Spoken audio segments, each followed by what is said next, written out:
Hello, this is Billy Core from the Nostalgia Mall, and welcome back to the channel. I know it's been since New Year's since I've done a video. For those who have been keeping up with my Twitter feed, you will already be aware of what has happened, but I suffered a pretty major death in the family, probably the biggest one I've ever dealt with, so yeah, that's been a rough time the last couple months or so. It happened right at Christmas, so also explains why Christmas Day's video wasn't as spectacular as usual, but it is what it is. But thank you for all your thoughts and prayers regarding this. But show must go on, folks.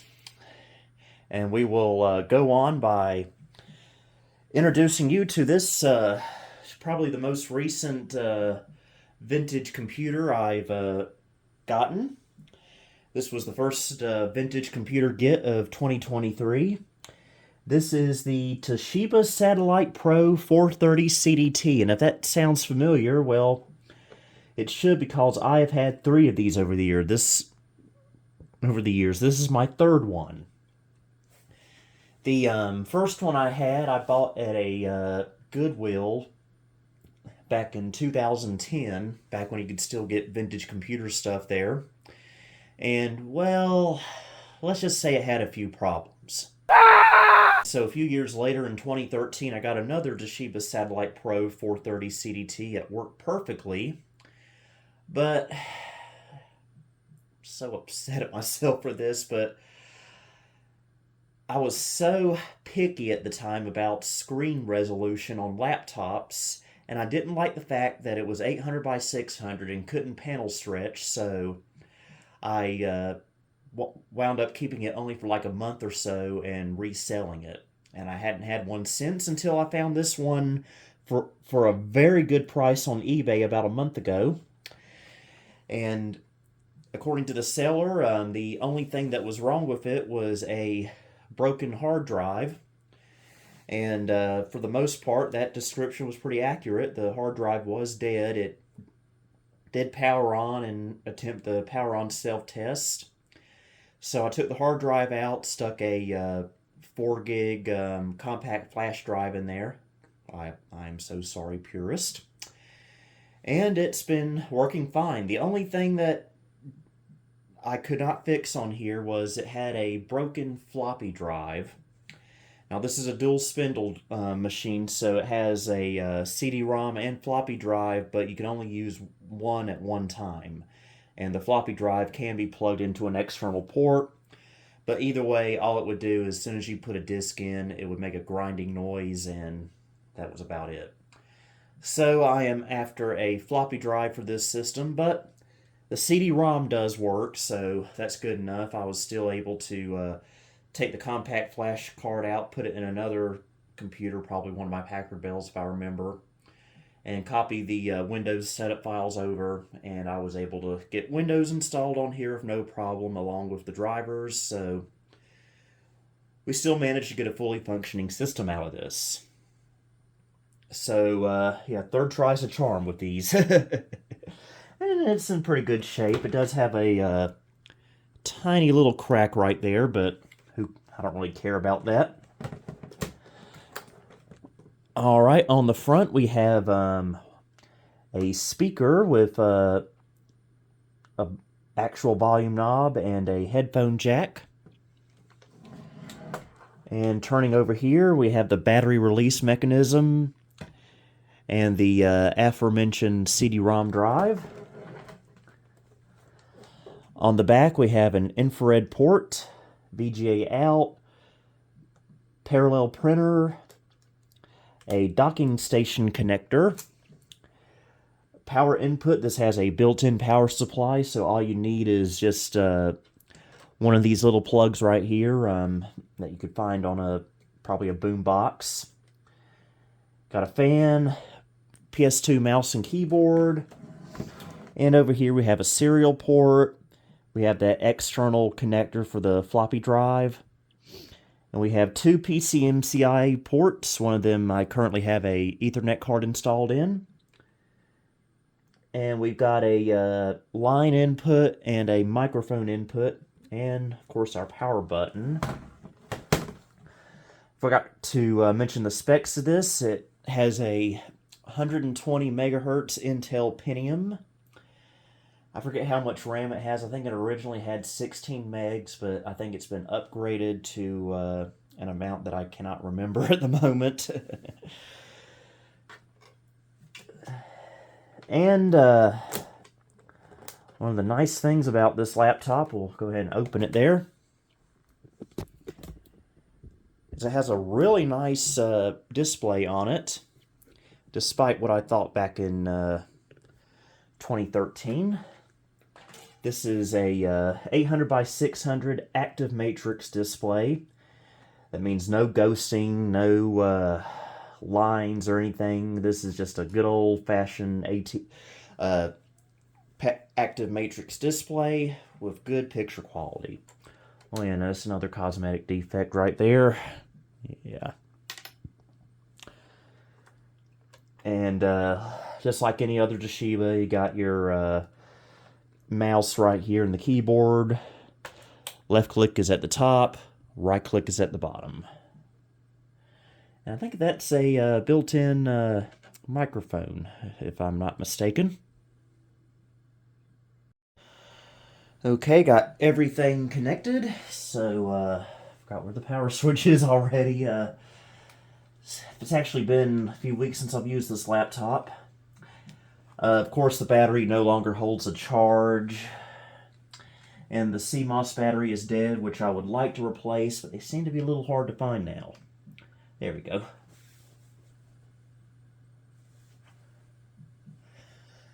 And with the compact flash card, it's pretty quiet.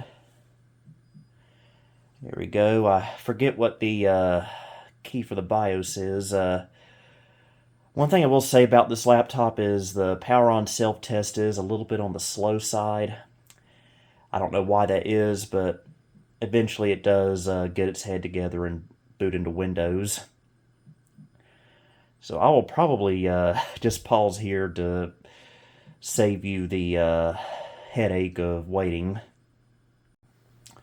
Okay, that didn't take long actually. Bad RTC battery, so we'll go into what I believe is the BIOS. Okay, we got 48 megs of memory. That's a good color.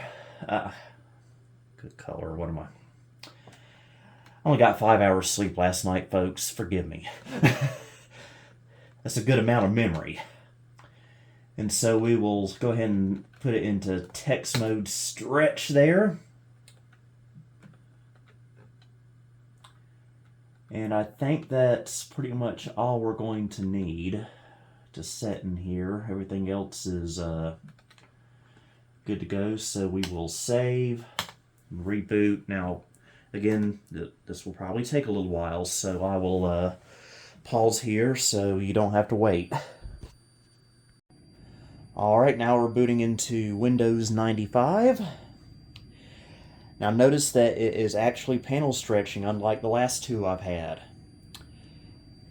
That's thanks to that little program I have in autoexec.bat. I found that on Vogons from someone who was having the same issue as I was having on here. Apparently there's someone developed a program in the late 90s designed for the Chips and Technology graphics chip in here that allows you to panel stretch. It's not the best looking, but at least we don't have that black border around 640 by 480 and lower resolution games.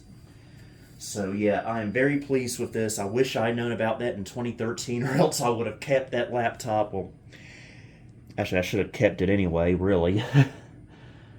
Alright, we'll log on to the network.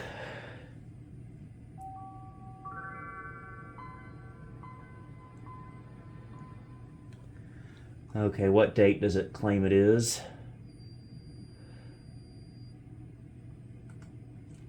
Okay, I was probably thinking it was 1980 or 1990 or something, but my network time program kicked in and got us the correct time and date.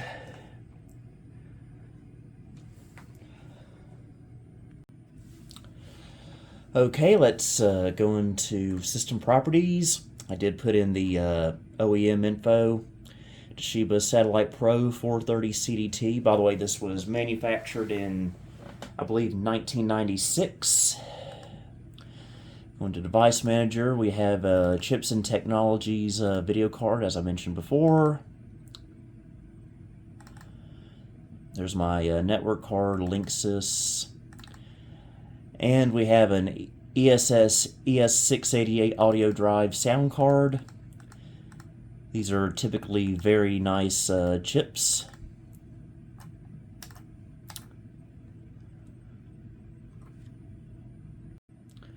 One thing I forgot to mention, I have the other PCMCIA slot filled up because I have a SD card adapter in there that contains some of my game files from different games for DOS, Humongous Entertainment, and Sierra, all that good stuff, and some documents. Alright, we'll have a look at what I have installed on here. Starting with Audio Rack 32, this is a program that came with the built-in sound card. This is your typical Audio Rack style program from back in the day. I haven't really had a chance to use it, so it doesn't have any sample ones, so we'll just go into the Windows/Media and use one of the Windows files. Which one should we do?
So yeah, the MIDI on here is your typical FM synthesis. Sounds really, really good on here.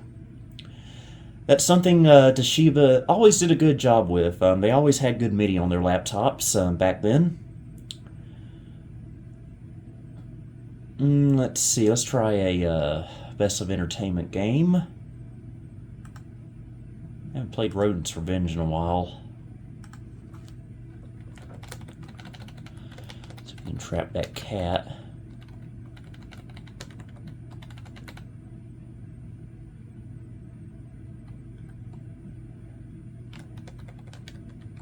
Sort of good at this game, but not really.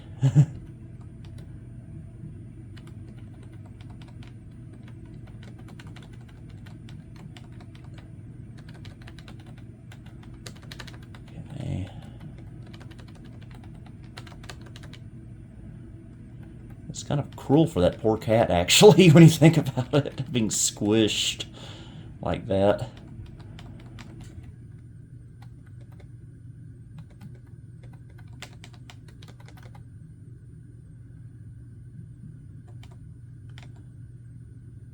Oh.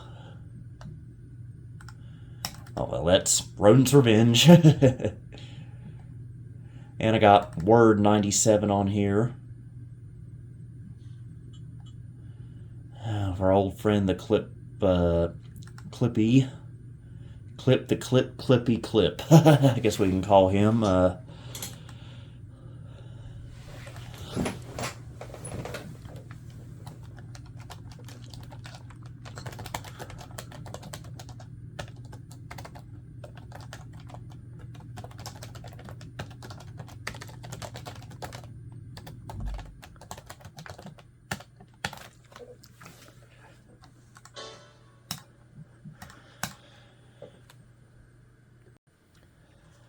Okay, let's try a couple of games. We will start with 3D Ultra Pinball, a classic from my childhood.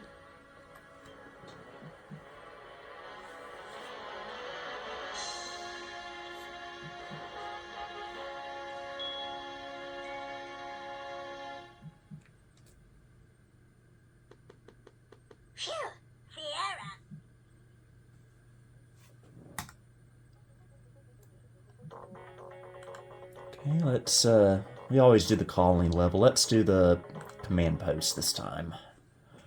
Command post table up and running. Shoot back alley lanes to initiate bonus events. Good luck. I still consider this the greatest pinball game of all time.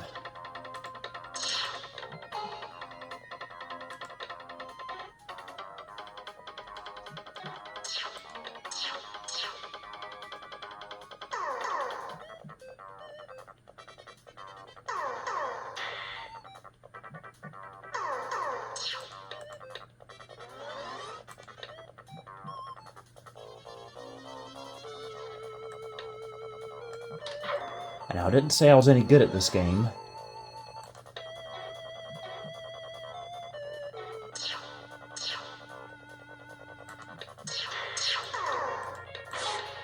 And this copy of the game actually came off the original CD I've had since 1995.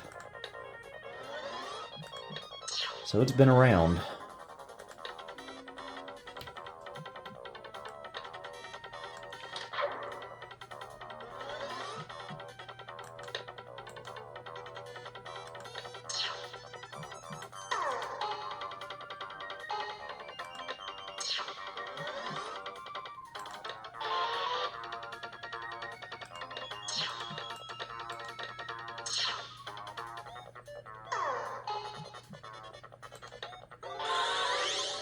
Okay, I must have done something right. Barricades down. Blast now.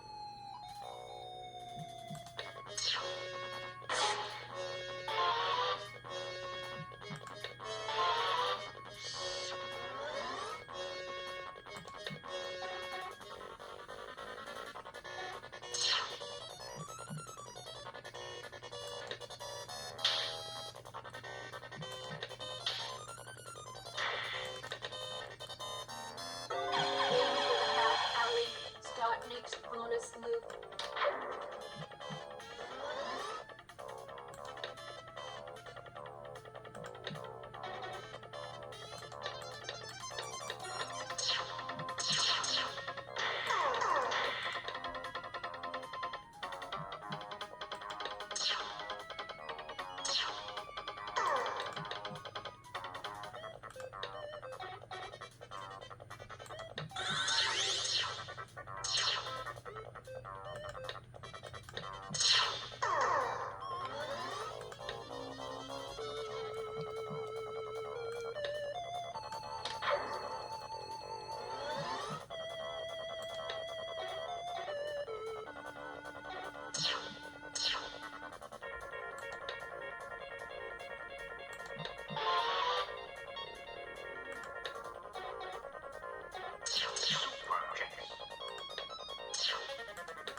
Ooh.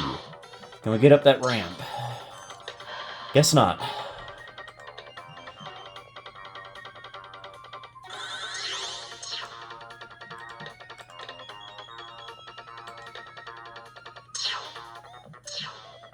Operation Center open. Aim here to access command options.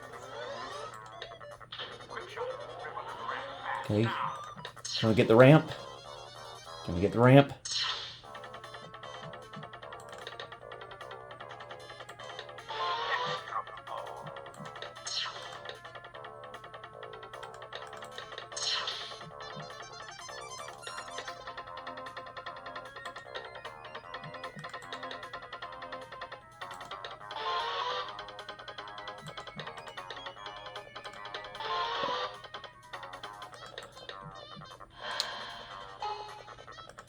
By the way,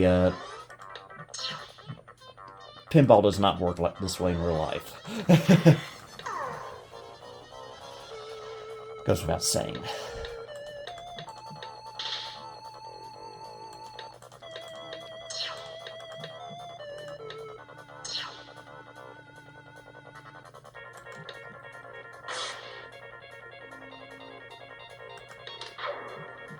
I must have had an extra ball. I wasn't paying attention.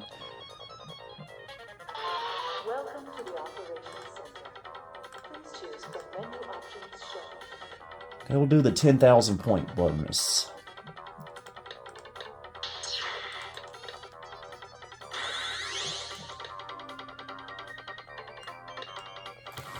Okay. That was a pretty good game of 3D Ultra Pinball, I must say. Now let me show you how panel stretching works on this laptop, because it's not natively supported, but thanks to that program I found on Vogons, we can make this a reality. So let's fire up an old favorite, Fatty Bear's Birthday Surprise. And I got it set to automatically going to 640 by 480.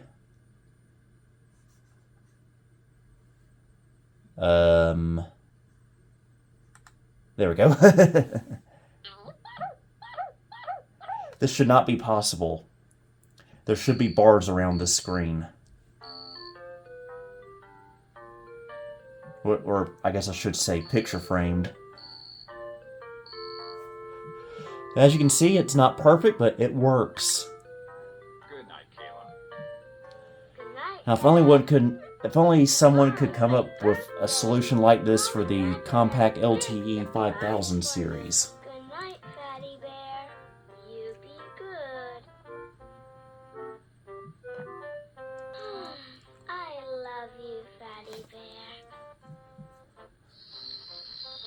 I do realize that Humongous Entertainment had this out 2 years before Toy Story, Kayla wakes up. I want to make her a big so they were a little bit ahead of the game. Will she ever be surprised? I better get busy too. I've got a lot of decorating to do. I'm even going to make Kayla a happy birthday sign for her bulletin board. Oh, Gretchen. I've also recently been tinkering with the DOS version of this game, Make Kayla's birthday cake. which has higher quality music tracks. It uses the actual Oh, yes. Thank you, Matilda. ad-lib, I guess you could say.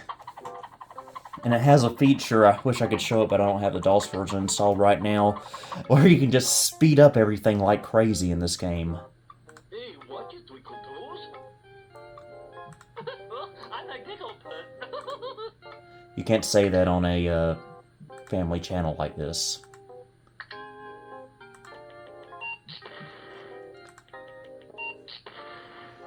Typical best tech power supply.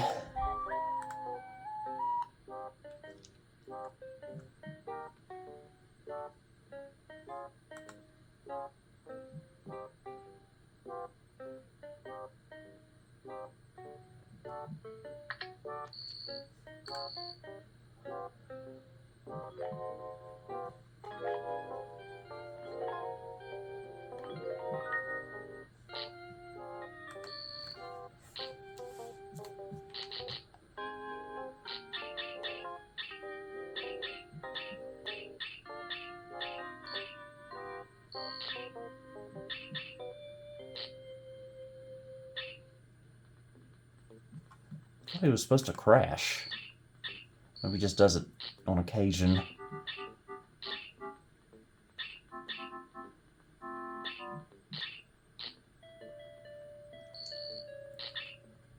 Yeah, let's try that again. I want him to crash.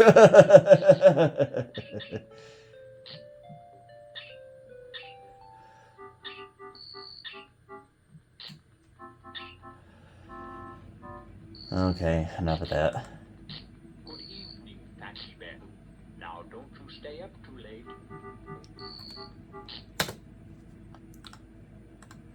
So yeah, panel stretching is a possibility on this laptop. Something I am very, very pleased with. And you want DOS games? Well, we got DOS games.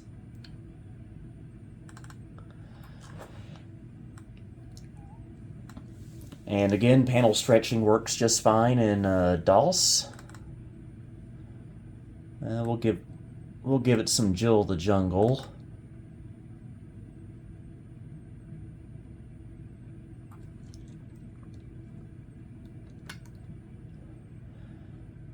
Again, panel stretching is working fine.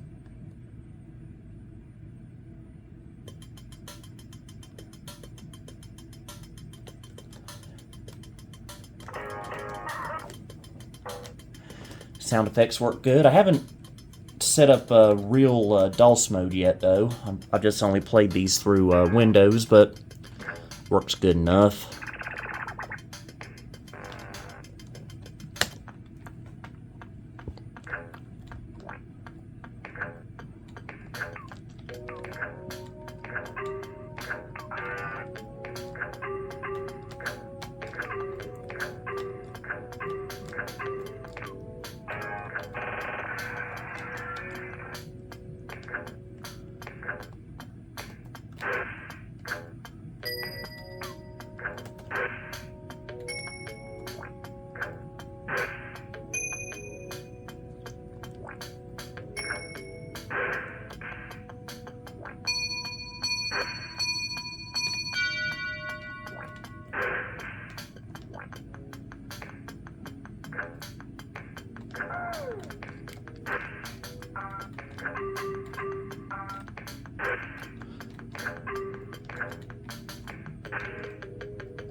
Okay.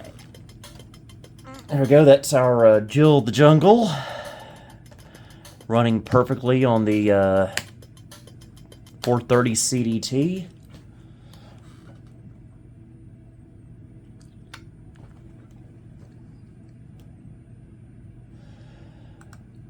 Now, everyone seems to have their own DOS game to benchmark everything with.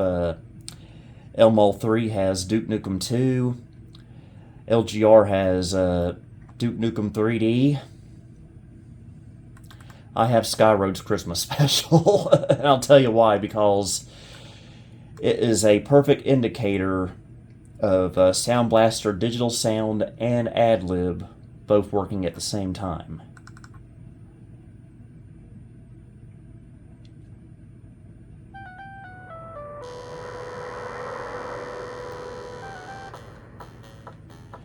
On my other Toshibas, all of which that have passive matrix displays, this game is practically unplayable.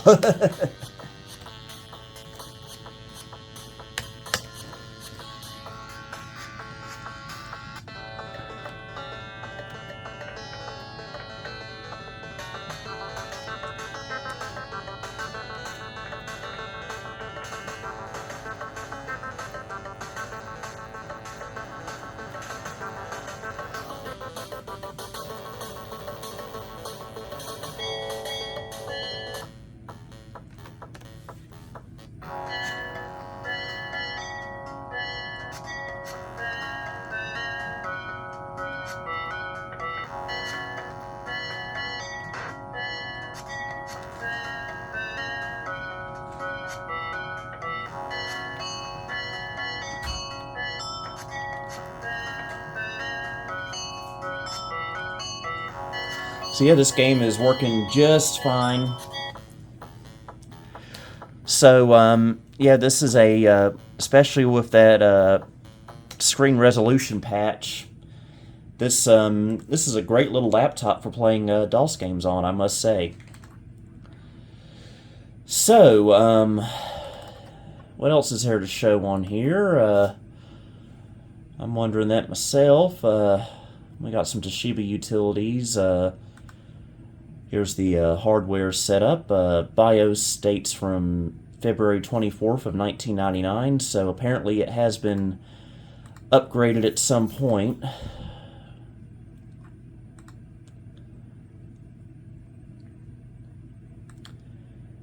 And these are pretty much the same options you get in the BIOS setup.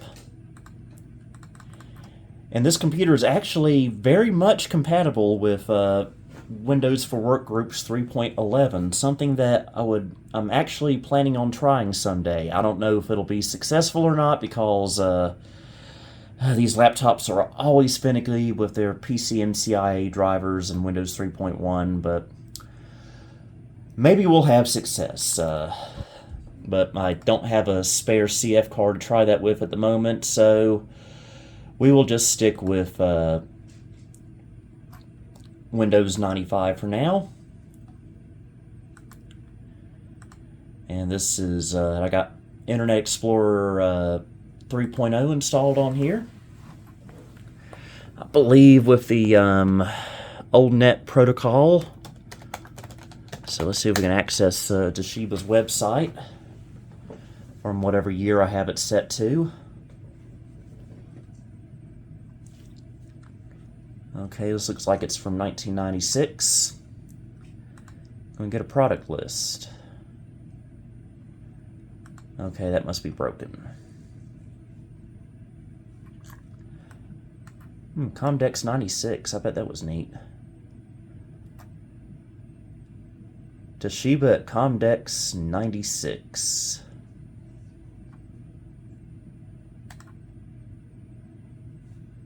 Yeah, this... I don't think it's going to cooperate.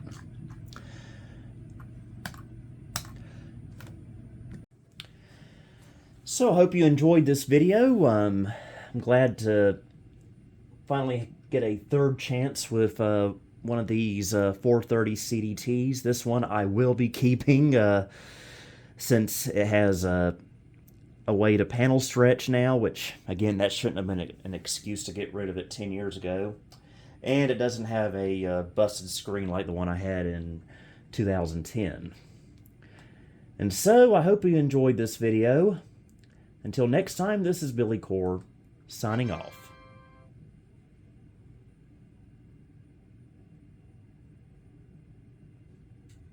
Thank you for visiting the Nostalgia Mall. If you liked what you saw, please like, subscribe, and follow me on Facebook, Twitter, and Instagram. You may also support me on Patreon if you would like. Until next time, this is Billy Core, signing off.